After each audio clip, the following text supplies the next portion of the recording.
Somebody told me 2 years ago that I'd be riding horses for the U.S. Army. I told them they're crazy. When your back's hurting and your knees and ankles are aching and all you want to do is sleep, that's when it really comes in, where your heart shows through and where it really shows if you want to be a tomb guard.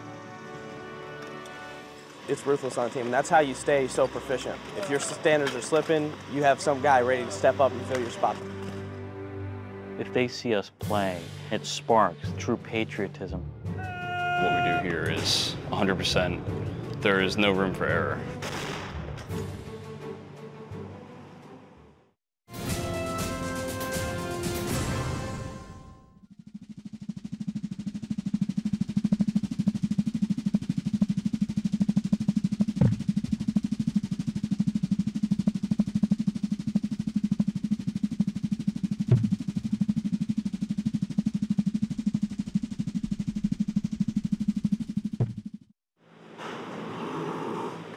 A horse can get sick from, they can do what they call colic. They can get that from eating while they're overheated. They can get it from eating too much hay without drinking water. They can get it from not drinking enough water just itself. They can get it if they're stressed out. So, you just have to kind of, what is it? Like an ounce of prevention. An ounce of prevention is worth like a pound of cure or something like that. It's true with these guys. And then the pink stuff I've been giving them is electrolytes. We give that to them in the morning and at night, and it makes them drink water during the day. And in the afternoon, again, so they're less likely to hydrate. Our busy days are the days that we are in the cemetery. And those are the days where soldiers are going to start out. They'll be here at the barn at 4 o'clock in the morning doing tack. Tack refers to the saddles, all the leather, everything that is actually placed on the horse for the funeral. Everything we do in the morning, as far as shining it, is what will be done for the day, and when they get back at night, they actually go through and thoroughly clean the leather. And there's certain days where they'll put like leather food and leather dye on to help bring the color back and keep the leather healthy. But during the day, it's pretty much just trying to maintain it as opposed to clean it after every mission. It was actually designed, I believe, kind of after the English saddle, but specifically to help the horse. The idea behind it was that even though it's uncomfortable for the soldier, it's good for the horse. Since a good horse is hard to find, but soldiers are easy to come by.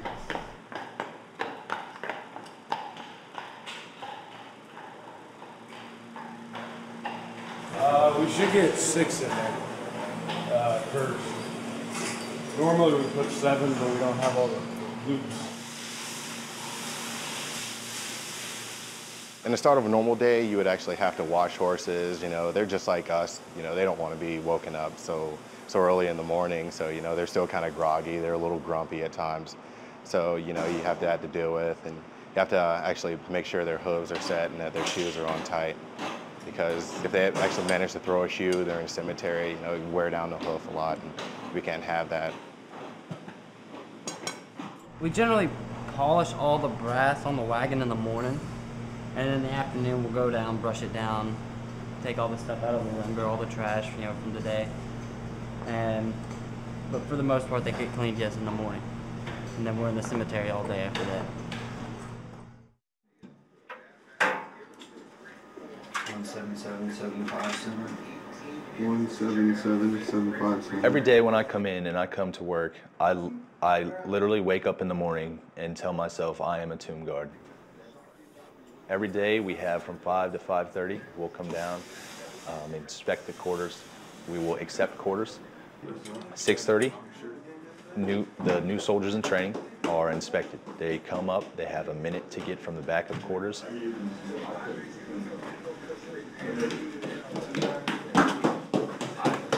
up to the front of quarters, set up their rack, and whoever is responsible, whoever is their trainer, will gig them or give them their corrections. And if they feel like their uniform is in good enough condition to walk, then they will be written in the schedule, and they will be allowed the opportunity to earn more walks to go outside. All right, you're making good improvement. Just need to work on the same spots, trouble areas where the cracks are. You got your micrometer?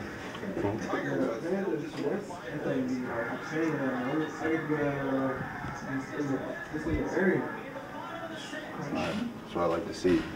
Gigs fixed. Much better on the steam. It looks a lot more fresh, flat. These are looking a little dull. I'm not a photogenic person.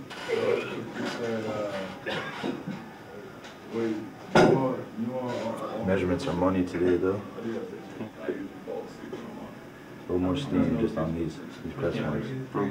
A little more. Just go over it when you think you're done. Just go over it one more time.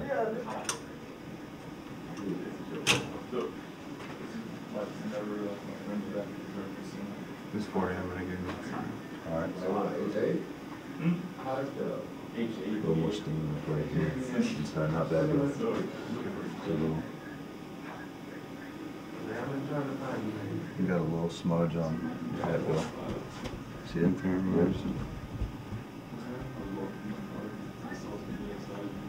Your straps. It's kind of crooked. Do you have the paint cut off where it is? Right. You see that smudge? Did you put anything on it this morning? I did. Blue Magic. All right. I might have bumped it or something. Yes. Just be careful when you're bringing it up here. Keep bruising. Your metal pieces are almost there. This looks a lot better today. Line 6 of the Sentinel's Creed is my standard will remain perfection. Now, every tomb guard understands that there is no such thing as perfection. And what that says is that we will constantly work harder every day. We will never settle. We will constantly work harder to be the best we could possibly be. When we're tired, when we're really hurting and our backs are hurting and our knees are hurting, we're still going to stand straight and we're still going to put forth the same amount of effort because of who we represent. We will always work, and that's the little sacrifice that we have committed to make to honor those fallen soldiers and the unknown soldiers.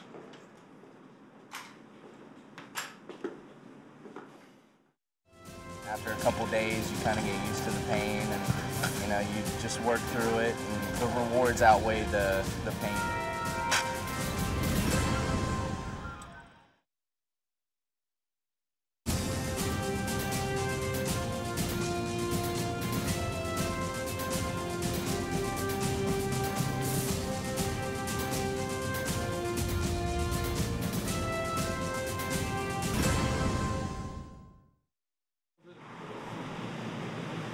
Everybody, Buddy Bird. Everybody, Buddy, Bird, Klinger, Tom, Tony.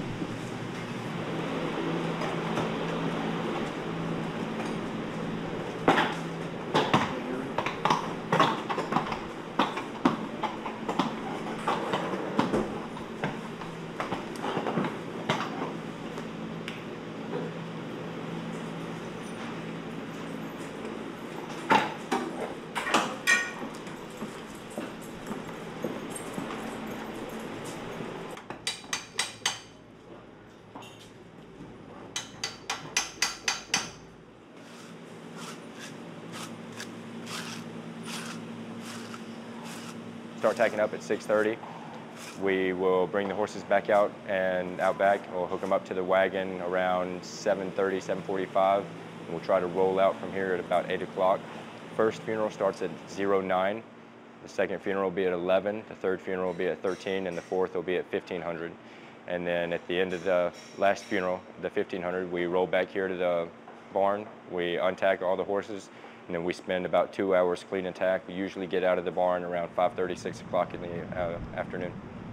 Rain, shine, hot, cold, we're out there doing it.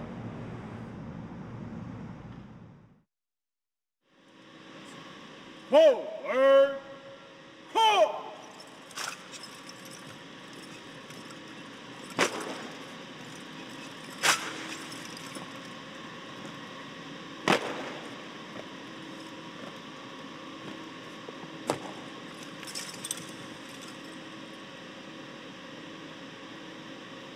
Quick!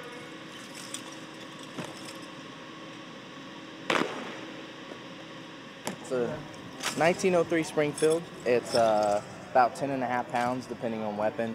We, with our performance weapons, they're completely made out of wood. except for the chrome parts.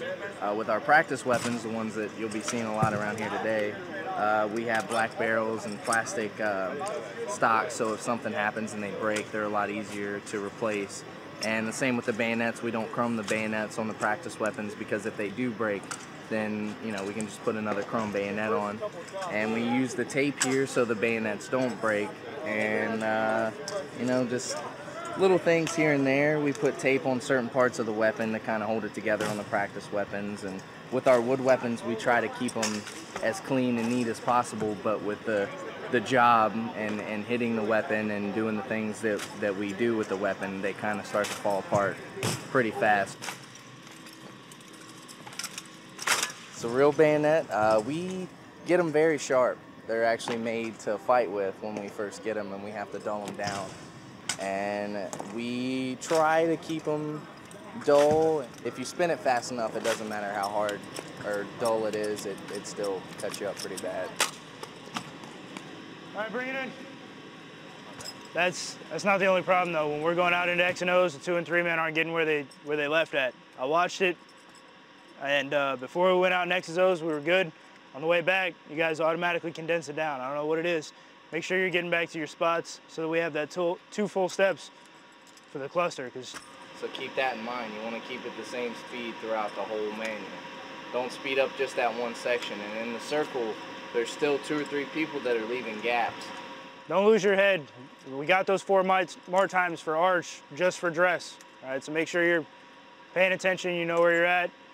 Dress to the shoulders, but also pay attention to where you're at on the line panel.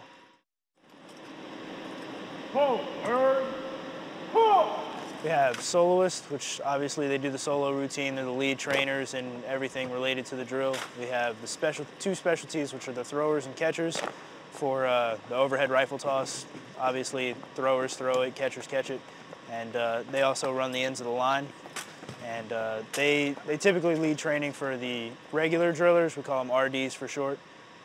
They do everything within the performance, but it's just the basic moves and manuals.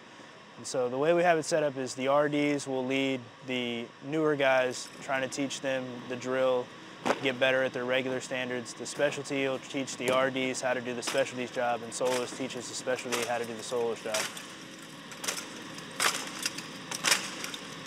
You guys as 21s are really, really shaky. You gotta hit, go into the 21, do your proper choo-choo, and tuck it, and squeeze as hard as you can, because you can tell some of you marking time, it's like wobbling, and you can see it really bad. And same thing with the flare hand. Keep the flare hand up. Don't let it wobble around. We're our hardest critics, and that's what keeps us sharp. We have drills actually where get the guys all stressed up in the middle of while they're running through the performance, and that way if they can maintain composure and continue with the performance in a stressful environment, then a little mistake in front of a crowd is nothing, and they go on. We teach them, if you mess up, you continue going on like you were the only one that was right and everybody else was wrong.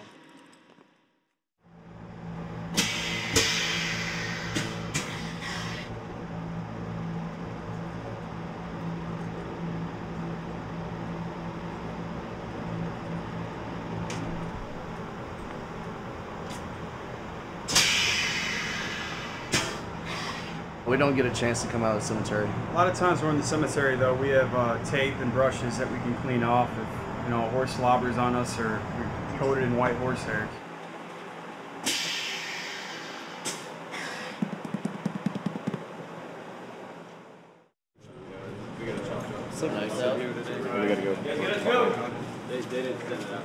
Will!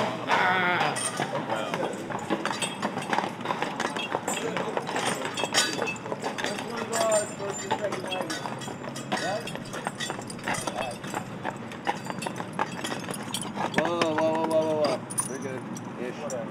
Not too far. The lead horse are the first 2 at the front of the wagon, and then you've got swing or the second 2, and then wheel will be the 2 that are closest to the actual wagon itself.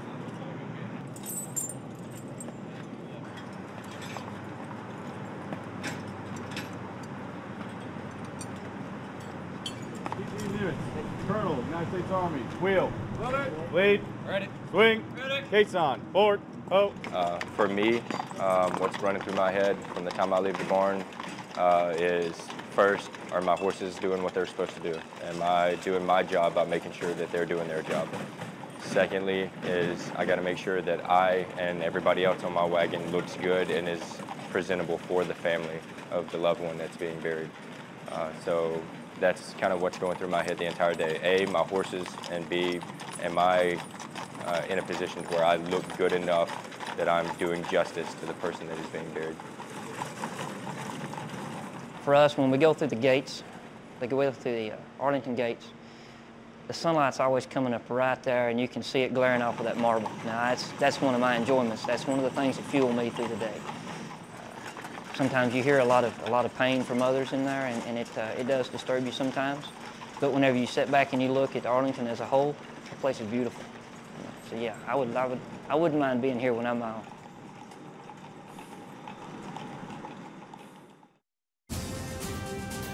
I am Staff Sergeant Gilliam of the 3rd Infantry Regiment, United States Army. I mean, I'm convinced it's the best job I've ever had, best job I'm ever gonna have.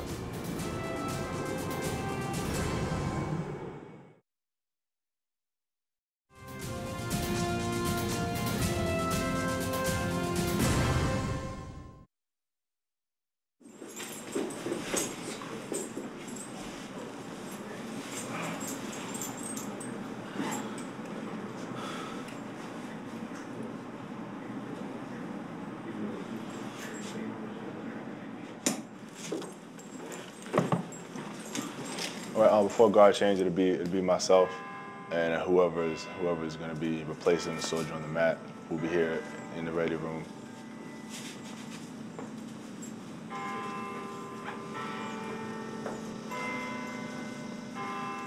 Whenever the time we're waiting on bells for the top of the hour, or if it's bottom of the hour, we'll look at the clock. Hey, let me show you this time.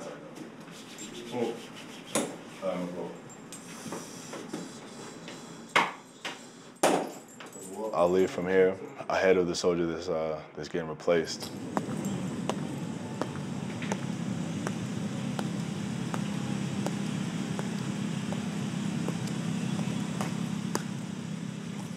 I'll walk onto the plaza.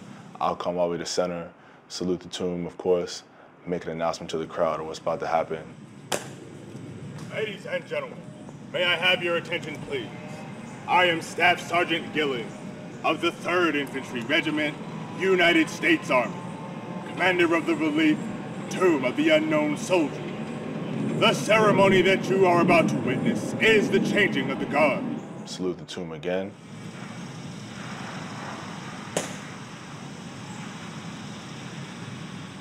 I walk to the inspection block. And in the time that I walked up and made the announcement, the soldier that was down here, he would have left, and he takes his spot in the inspection block. I take steps in front of him. I fully inspect the weapon, give it back to him. Inspect his uniform, come around, inspect the back of his uniform. And then we'll go to center, as we call it, which is the center of the plaza.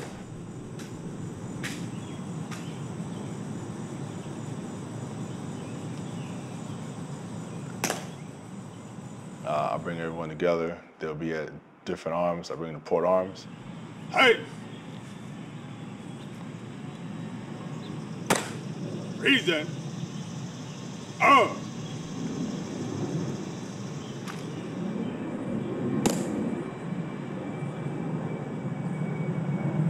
Face the tomb. We'll all salute the tomb. We'll face back, and they'll pass on their orders. Pass on your orders. Post and orders. Remain as directed. Orders. Acknowledged. Ready. Hey. The soldier that's coming off, he would say, post and orders, remain as directed. You know, just saying that, you know, just business as usual, you're gonna stay here, you're gonna guard the unknowns. The oncoming soldier will say, orders acknowledged, saying, I understand what's going on. We'll face the tomb again, we'll all salute, we'll face back.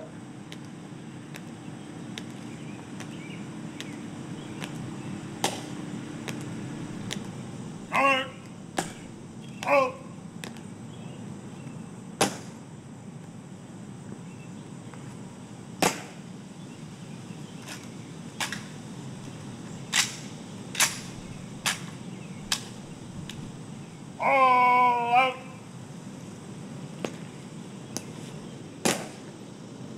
We'll walk out, and you know, the soldier that's coming off would be dismissed from duty, will fall out, and then we'll both leave the plaza.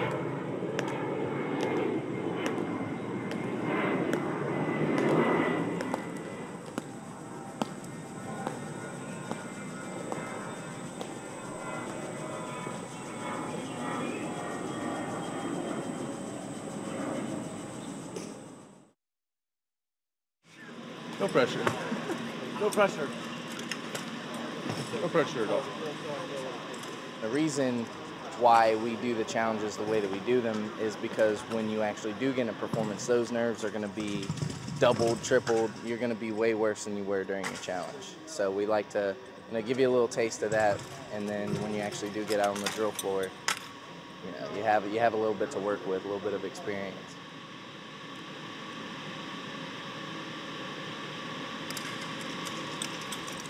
I will be testing to catch. Hopefully all goes well. The challenge is pretty much saying that you are better than one of the people in the performance, and therefore you could bring more to the performance by taking that person out. Try and build the guys up.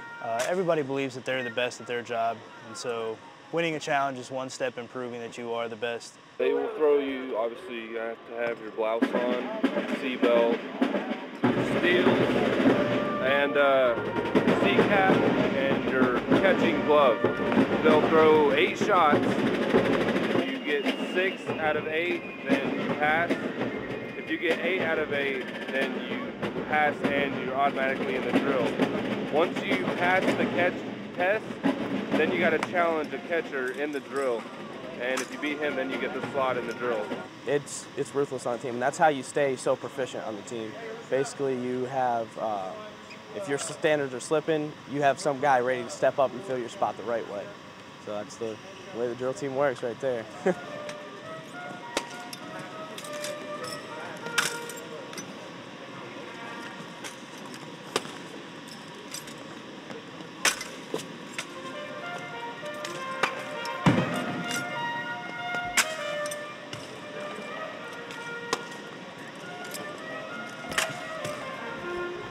A lot better. The catches weren't there today, obviously. There was a couple where you crept up on your 2 and 3 men. I don't know if you're trying to protect them or whatever, but when the shot's long, you got to get back there. I think not the 1.5, but the one before was like that. You caught it behind you. You're catching it with your back a lot. The overspun you didn't react to right. That was a low overspun, so you could have hit it cash, but if you're going to hit it cash, then you have to hit it. Not your best test. It didn't pass you. Range from, Humphrey gave you 5 at best. He gave you like 3.5. So, do better next time. Just relax. You know what you're doing. Just let it happen. It doesn't mean anything that you didn't pass your first test. I didn't either. Take it again next Wednesday. Next Wednesday. You just need a week, train up, and then you can test again after a week.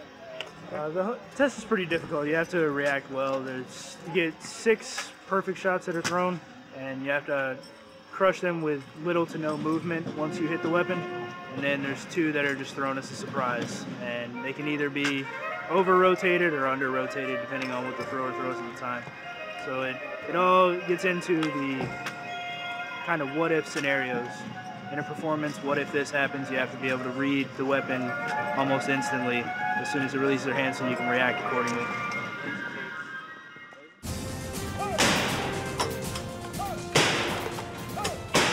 Yeah, we're never seen, but we're always heard.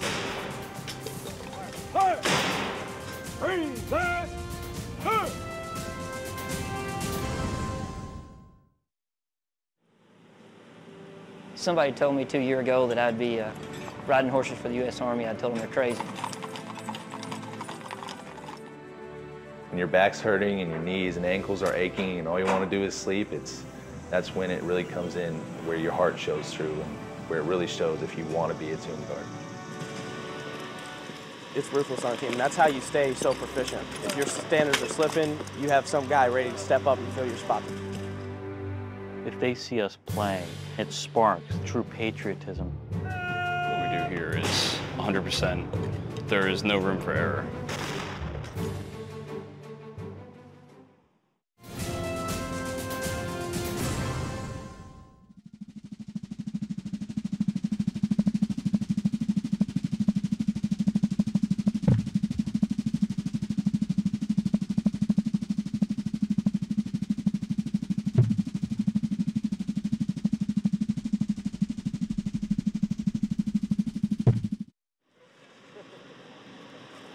Bugles are up, no fanfare. The history of fife and drum really is one that it is crucial to the formation of the United States. It was the communication corps of the Army. What was so interesting is in the 1700s you had no radios, you had no cell phones, no anything. So if you wanted to relay commands, you did it through the sounds of the fife, drum, and the bugle.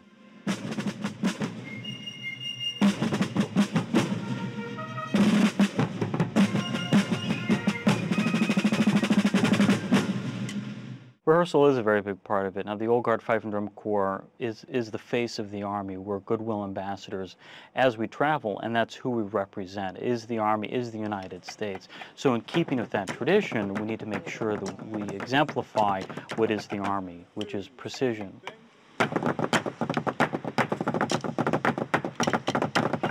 Which is our music up to the most high standards that you can possibly imagine. So rehearsal happens every day, and beyond everyday performances and rehearsals, just like any full-time musician, it's up to you to go home and then hone your skill. When it's a passionate thing that you have to play your instrument, it's something easy. You want to go home to practice, you want to go home to better yourself.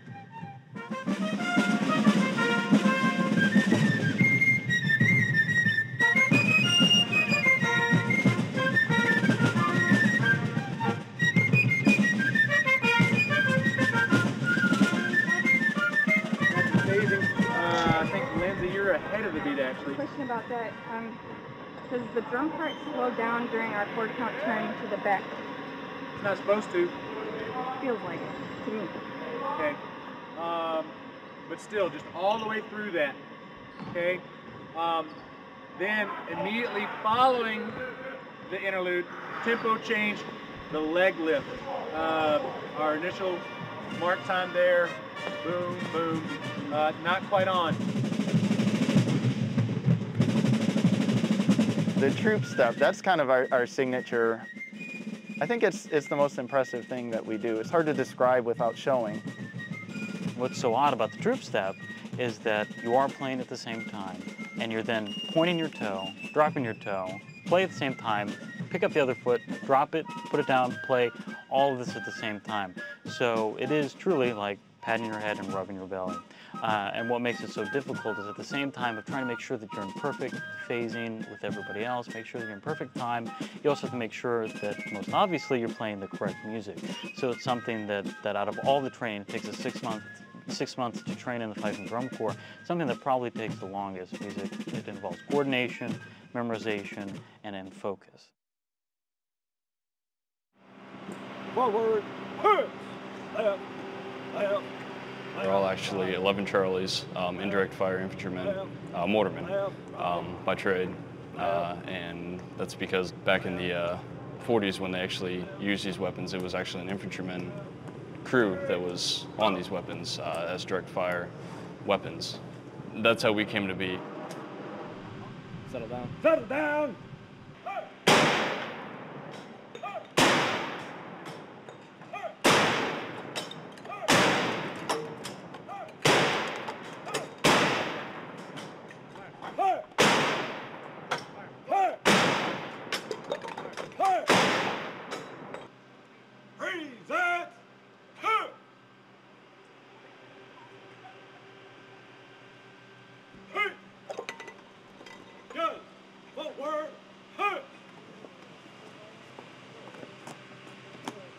Close on, lead guard. One, two, three, four, left, left, left, right, left, left, left, right. We train daily, rigorously. That's what our job is. That's our job here. You know, everything is perfect. There is no mistakes. There is no room for error. What we do here is 100%. You know, there's no room for error. Left, left, left, left, battery, halt. We have 3 sections. There's first and second section, which is the gun line, and that involves the loaders, which load the rounds, the 75mm blank rounds. And then there's the gunner, which is responsible for making sure they fire precisely with the counter. Top! And the watchman. And you know, they go off his cue, and it's all in one instant. It's a lot going on. Ceremonial at peace. Then there's the watch section, which consists of the counter, who keeps track of the rounds, the watchman, who keeps time with the stopwatch. We do 3, 5, and 9-second missions. And then there's also the assistant watchman, who makes sure that the watchman is exactly on time, because there's no room for error with that. You start on the gun line, and the first qualification you go as is loader. And then comes backup loader, then followed by gunner, left-handed gunner, and backup gunner. Right now, I'm loader, backup loader, and right-handed gunner. Once you're on the battery, you're at ceremonial at ease. Then the commo rep will come over. He'll give you a call sign, Quebec 14, and at that point, you'll initiate ready battery. Ready, battery. And everyone snaps to pretty much parade rest. And then from there, it's settle down. Settle down. The gunner grabs the lanyard, the loader grabs another round. Stand by, the one gun gunner, he'll look at you, and then fire. OIC will drop his hand, and that one gun fires. And then from there, it's on the watchman to call each gun at the specific interval from that point on. And then once that's done, last round, the counter, he'll yell that out. Last round. He calls that last round, he fires. They say staff ready cut. Downrange, we render a hand salute, and then we march off the battery. Order. Guns up now. Guns forward. 4-step staff. Close on lead gun. 1, 2, 3, 4, left, left, left, left. Ready, snap, left, left, left, left, left. Up! You got this. Get it, lady. You got this? Instead of all that pushing, I need to back the truck right up into it.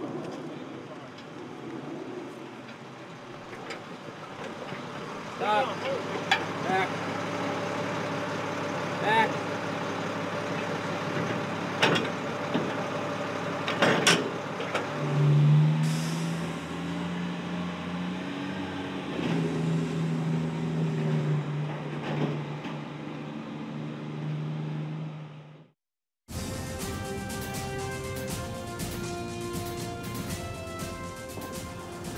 Transformation is complete.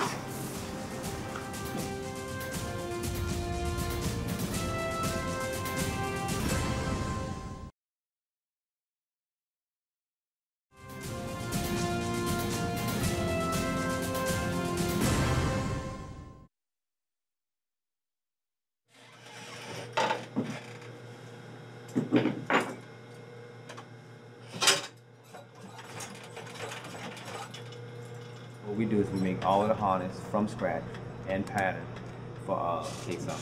Yes. We're actually maintaining 6 sets of complete tag.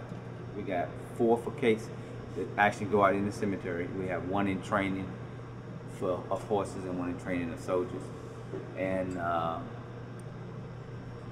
I would say they keep us pretty busy.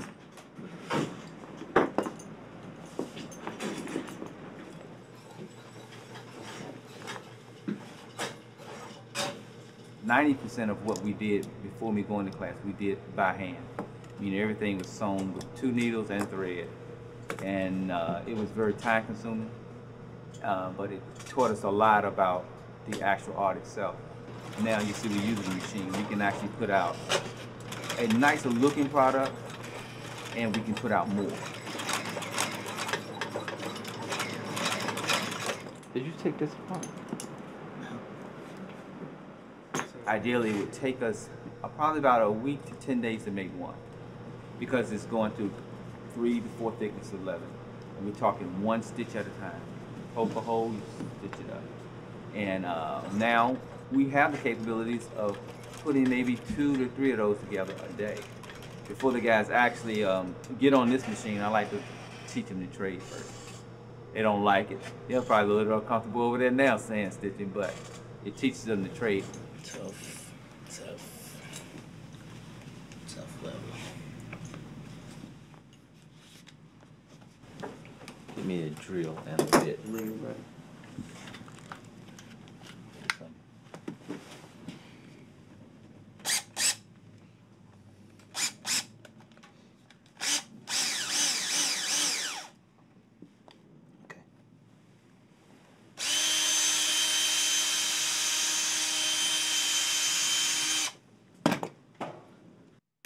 It's just my job to make sure that when they go out, they look the very best they can do.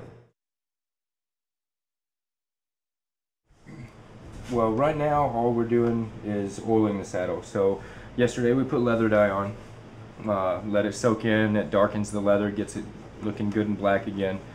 And then today, we wipe off the extra leather dye, whatever didn't soak into the saddle, and then we oil it, which the oil softens and helps preserve the leather, as well as makes it look a lot nicer, and it'll help it shine later, because at the end of the week what we'll do is we'll go back and we'll put the kiwi on it, and then it will be ready to ride again. I grew up in Alabama on a boarding farm. My parents have 500 horses that they take care of. That's what I grew up doing. I came up here looking to get away from horses and ended up in Quezon.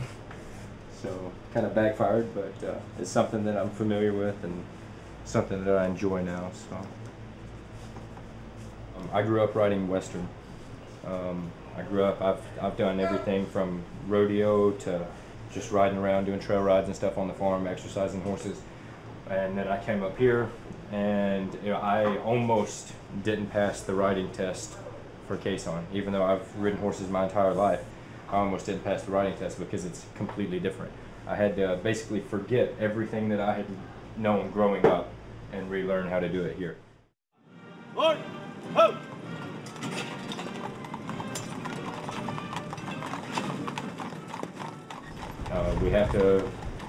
We have to put on a good presentation for the family. That's our main job. You know, we're doing a funeral for this family's loved one that passed away. And if they're going to be buried in Arlington Cemetery, then they deserve the respect.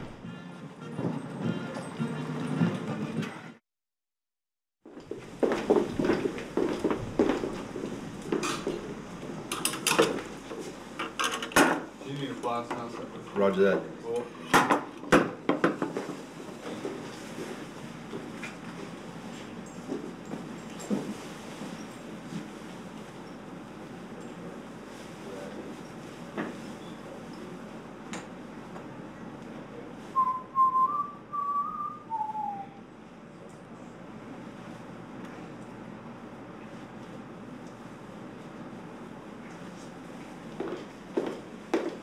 Boss, please. Cool.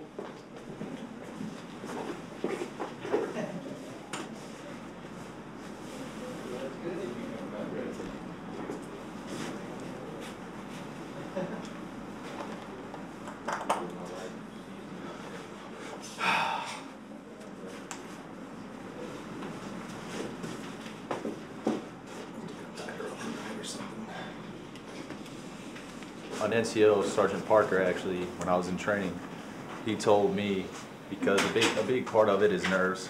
Until you're confident out there, you really can't put forth your best performance. And he told me a little trick that right when you put your glasses on, you should feel untouchable. And that's kind of something that stuck with me. So now, when I literally, that's like my on button. I put my glasses on, and I'm like, all right, here we go. Transformation is complete.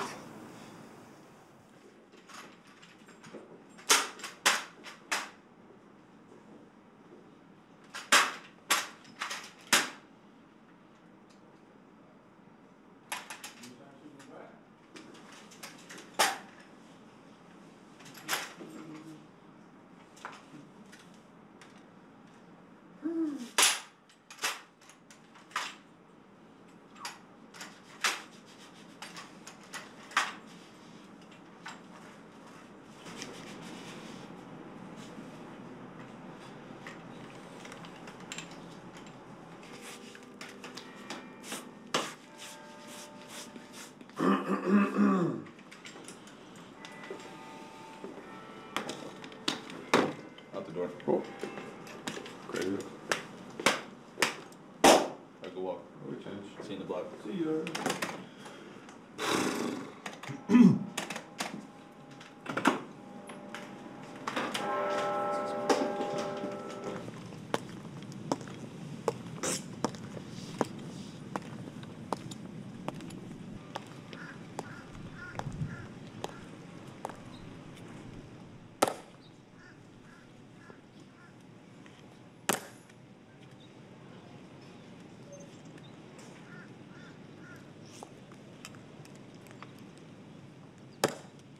Ladies and gentlemen, may I have your attention, please?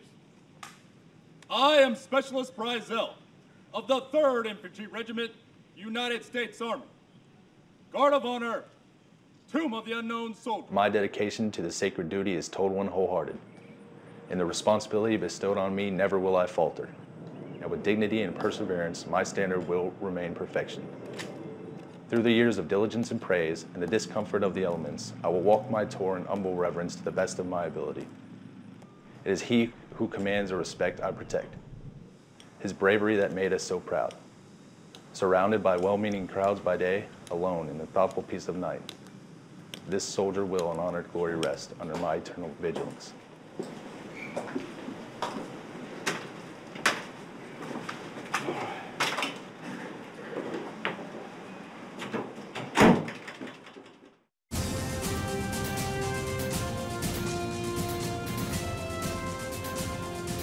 What we do here is 100%, there's no room for error.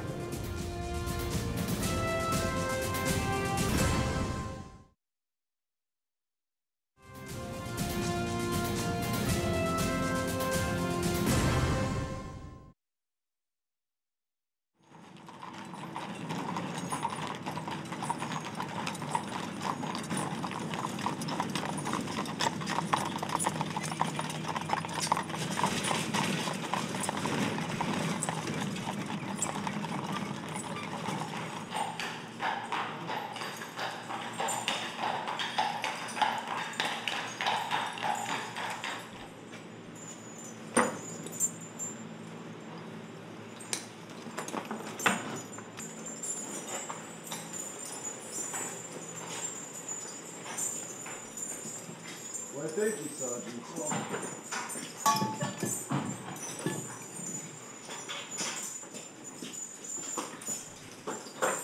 When they come back, they're actually more relaxed. You know, after a good day's work, they're pretty tired. They just want to go back into their stall and eat some hay.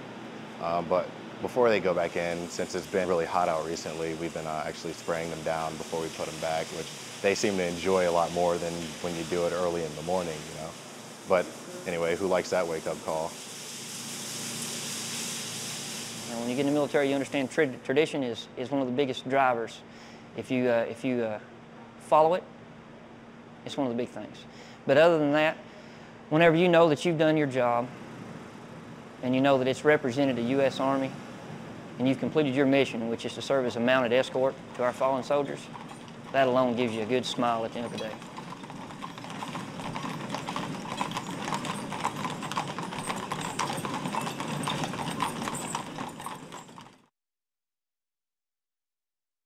We're gonna do this real quick. Batteries, You're looking at everything from lint to measurements to your brass being polished to everything just being where it's supposed to be at. Everything's done down to like a millimeter, and if you're about 2 millimeters off, it's pretty much a re-inspection. And you gotta, you know, whenever that's designated, you gotta be there, and hopefully you don't have another re-inspection, because then it's some push-ups. How you doing, Gigi? Yeah. Head down. Belt.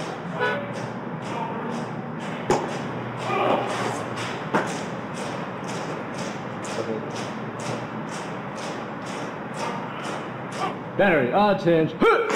Pop.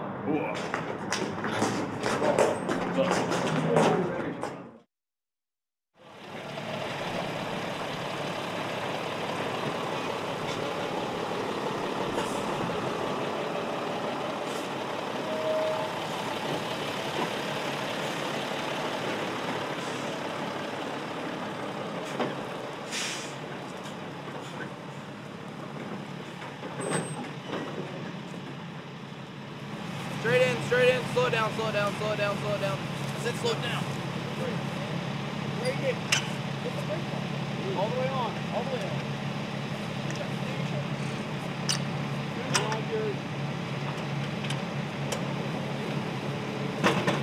Break, hold up. Loud up, down. Up. Lock here. Where you want it? Sign. Straight in. Excuse me. Straight in. Go back to the phone. Straight in. Sign.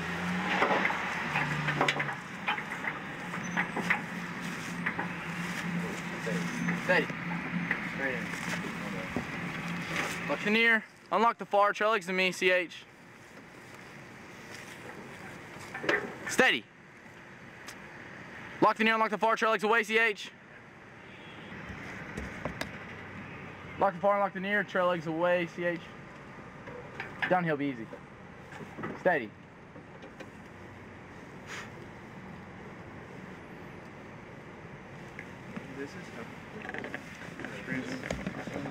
We clean the guns daily, and they constantly being resurfaced. We put a lot of time and effort and pride into the guns, and that's a big part of what we do. Because they're so old. On an average day, we'll probably spend maybe about 4 to 5 hours just cleaning them, shining them up, polishing whatever needs to be polished and everything like that. And then includes once we do get them where they're going, they still get cleaned once we get there. The metal gets, sanded down over and over again to give it that shine. Yeah, we're never seen, but we're always heard, so.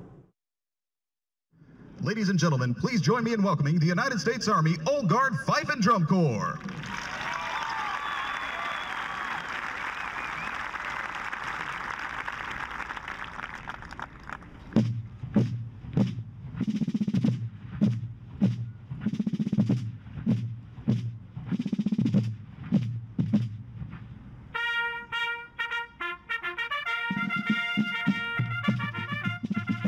When people watch our performance, I think we are so unique. It's not something that you see anywhere. If they see us play, it sparks the true patriotism that happened in 1776.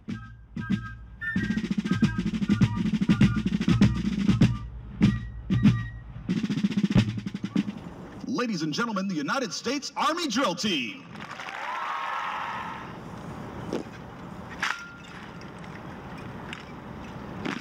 That's one of the things that sets us apart from the rest of the ceremonial drill teams that the armed forces have.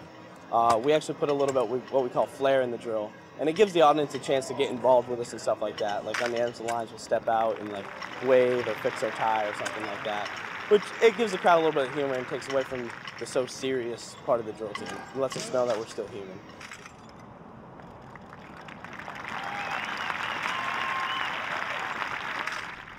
In addition to the soldiers on the field before you, the Presidential Salute Battery is led by Staff Sergeant Des Lindsay from Baltimore, Maryland.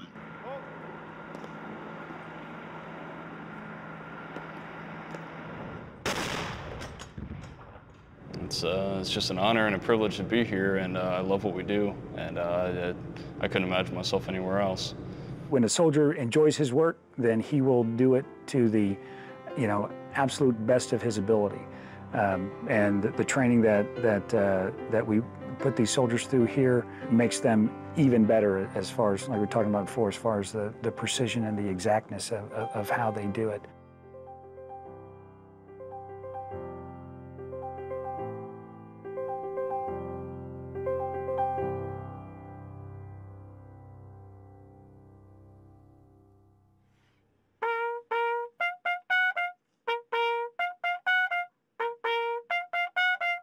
I don't have any more notes. No.